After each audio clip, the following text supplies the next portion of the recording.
to our Python interview preparation in 10-day series. So far we have covered variables, data types, collections, these are the collections, list comprehension and conditional statements. Today is day 5 and we are going to learn one of the most important topics in Python, which is loops. Now, let me ask you a question. Suppose I ask you to print welcome to Python 100 times. Would you write the print statement 100 times? Definitely not. That's exactly why loops exist. Loops helps us execute the same block of code multiple times without repeating ourselves. And trust me, loops are one of the most frequently asked topics in Python interviews because almost every coding problem uses them. So by the end of this video, you will understand for loops, while loops, range, nested loops, break, continue, pass, and some common interview questions. Let's get started. So what are loops?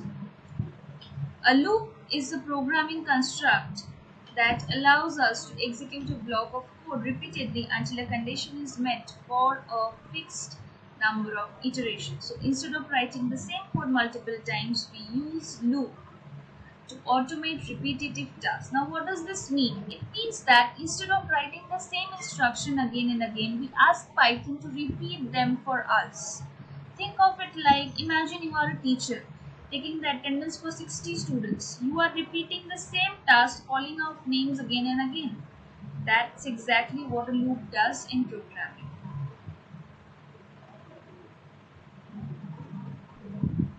Now, interview question might be asked that what is a loop? So this should be your answer. A loop is a control structure used to repeatedly execute a block of code until a condition becomes false or until all elements of a sequence are processed. Now, how many types of loops are there? Python mainly provides two types of loops. The first one is the for loop and the next one is the while. The choice between them depends on the problem that we are solving. Which loop should we use? Now, coming up to the first one, that is the for loop. Let's start with it. So, we use a for loop when we already know how many times we want to repeat something or we want to go through every element in a sequence. It could be a list, tuple, string, or even a dictionary. As for in this example, so we are here I takes one value at a time from the sequence generated by range. The values are 0, 1, 2, 3 and 5. Notice that 5 itself is not included. So if someone asks that when should we use for loop?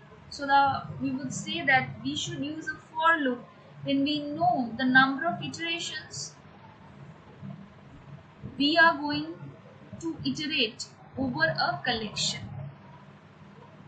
Okay, so here we know that we are going from the starting range, which is 0 till 5. If we have not initialized the initial starting value, that is supposed to be 0 and it goes till 5, and you will notice that 5 is not included over here.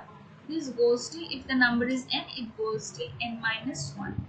See, for variable in iterable and the statement, same syntax we have followed over here. Now comes up to what is range. Most commonly used function for a loop. This is a range is a function. Now the range function generates a sequence of numbers. It doesn't store all the numbers at once. Instead, it generates them as needed, making it memory efficient. Okay. So there are three forms of range: stop, range start and stop, and range start, stop and step. So here we have used the first variant that you could have seen over here. Now if we talk about range stops, that means the one we have used over here, it starts from 0 by default. Okay. The next one lets you choose the starting point. That means you can choose the starting point, you can choose the ending point. And the next one lets you control over how much the value changes after each iteration. For, let us say, for this one example, so this is our starting, this is our starting value, this is our ending value, and this is the step value. That means we are starting from 2 and we will take a step of 2. So instead of plus 1 it will go to plus 2. So 2 plus 2 4, and we will continue this till we are getting the number 10. But since we do not print the last number, so this will go till 8. So this is the basic difference. Now, interviewer often asks, why doesn't range of 5 include the number 5? Because the stop value in range is always exclusive. This should be the answer. Exclusive is the keyword. Now we will learn how can we loop through different data types. Yes. So this has come over a list. A for loop works beautifully with list usually. Uh, this This gives us one element at a time. Let us just run the Python file and see. Okay. So we are printing, I suppose, below a number of times. Okay, so we have got an example of infinite loop. That's why it's not stopping. Anyways, in this one we will be seeing apple, banana, and mango. Okay. Next come the loops. The same idea works for with tuples as well. There is absolutely no difference in how we iterate. Next is string. Since a string is simply a sequence of characters, Python gives us one character at a time. So if we are iterating over this, it will give us one character at a time. Now come dictionaries. With dictionaries, things are slightly different. By default, Python gives us the keys. That means this Alice over here, sorry, name over here, age over here. If we want both keys and values, we use the item method. So there is another, if we are, suppose if we want only these, this name, age, so we will use simply with key. But if you want the value, we need to use this method, dot items. Okay, by this we can print the key value pair. So in case of dictionary, things are a bit different, we can say. Now let's move to the second type. These are some interview questions that you should be going through. Unlike the for loop, we use a while loop when we don't know how many times the loop should run. Instead of counting iterations, Python keeps checking a condition. So as long as this condition remains true, Python keeps executing the loop. Okay. So until and unless we are starting from 1, this is our ending value. So till we are getting this value, it will keep iterating through it. So if an interviewer asks that when should we use a while loop, we should answer that whenever the number of iterations depend on a condition rather than a fixed count. So previously what was happening, that we are keeping a count of a number that a loop will be iterating this many number of times. But here what we are checking, here we are checking the condition, that until and unless a certain condition is met, the loop will continue. Next up we have, this is yes, this is this one that I was talking about. Once I stop this, I think things will be fine. Yes. Now let me just run the file.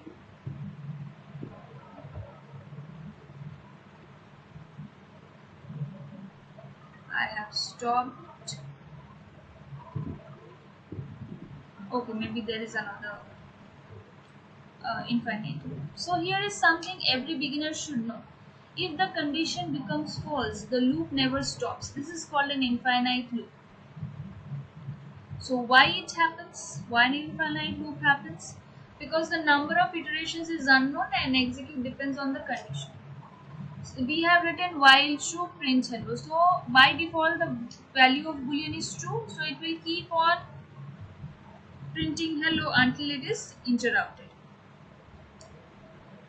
Sometimes we don't need the loop to complete all its iterations. We want to stop it immediately. That's exactly what break does. Now notice how the loop stops as soon as it is getting 3. We are starting from 1. This is our start value. This is our stop value. And we have given a condition that if I equals 3, it will break. So 1 and 2. Although the stop value is 6, so we should be going till 5, but as soon as it catches 3. Similarly, we have a continue statement. Let us now compare that with continue. Continue doesn't stop the loop. It simply skips the current iteration and move to the next one. So for this one, if I'm starting with 1 and our stop value is 6 and we are if I equal to 3, then we are continuing. So it will skip this value 3. So it will print 1, 2, 4 and 5. So what is the difference between break and continue? Break terminates the loop and continue skips the current iteration only. Now pass is different. It doesn't stop the loop. It doesn't skip the iteration. It simply tells Python, I am going to write code here later. Think of it as a placeholder. So it works like pass statement works like a placeholder in Python. Okay. Now else with loops. This surprises many beginners. Just like if statements, loops can also have an else block. The else block executes only if the loop finishes normally. If a break statement is executed, then else block is skipped. So we are printing a number for loop. We are printing a number for loop. Just a minute.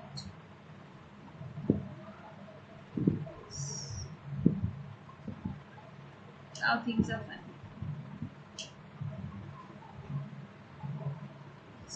So we are printing a for loop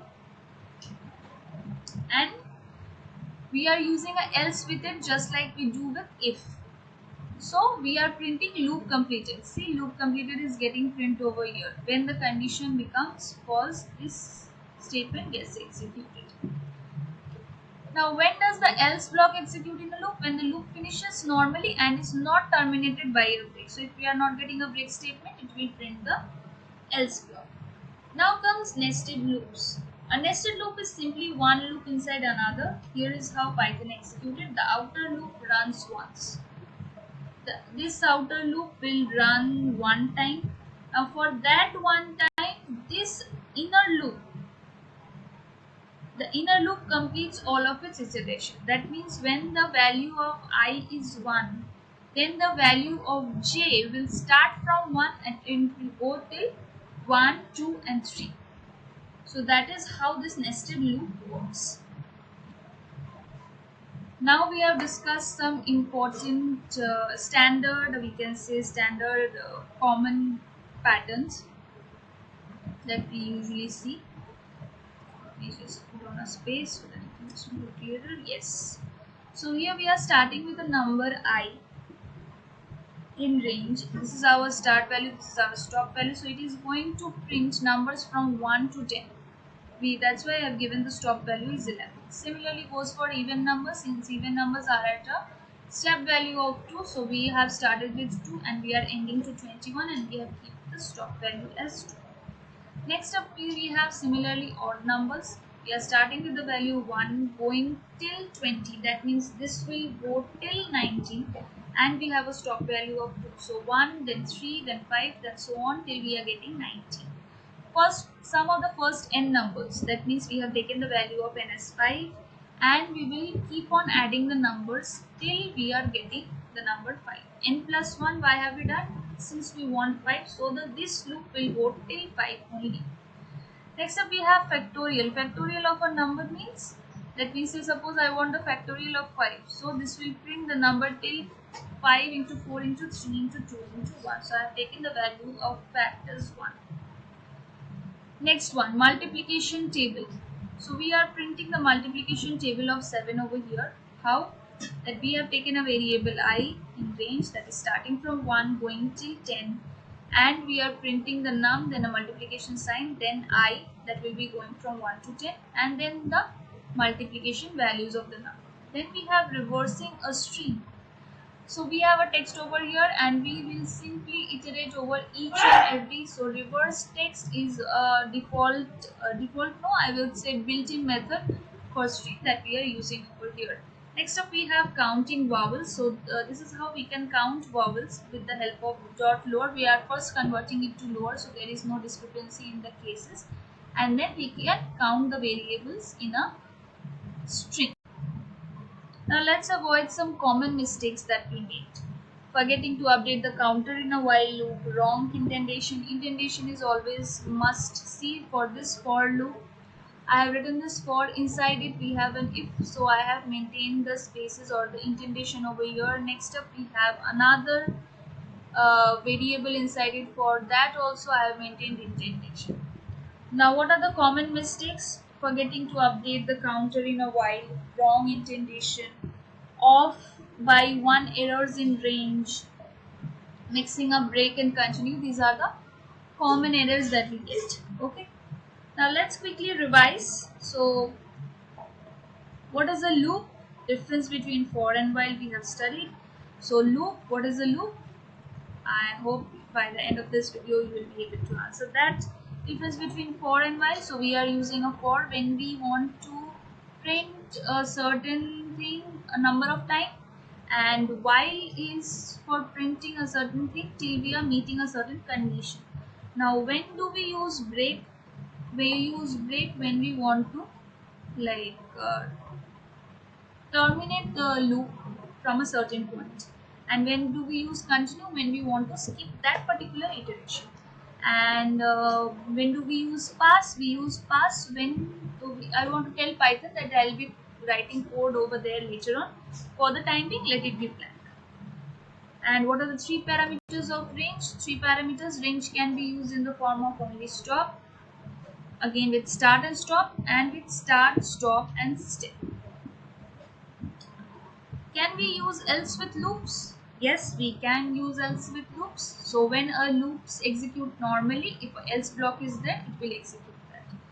What is a nested loop? A loop inside a loop is called a nested loop. So these are some common questions that we get. And that's a wrap up for the day 5. If you have understood loops, you have mastered one of the most important building blocks of Python. Nearly every coding interview problem, from pattern printing to searching, sorting, and even algorithm, relies on loops. Try practice questions after this video before moving on to the next lesson. If you find this video helpful, please like it, share it with friends, and subscribe to Learn Coding Daily for more interview focused Python content. Thanks for watching, and I'll see you in day 6.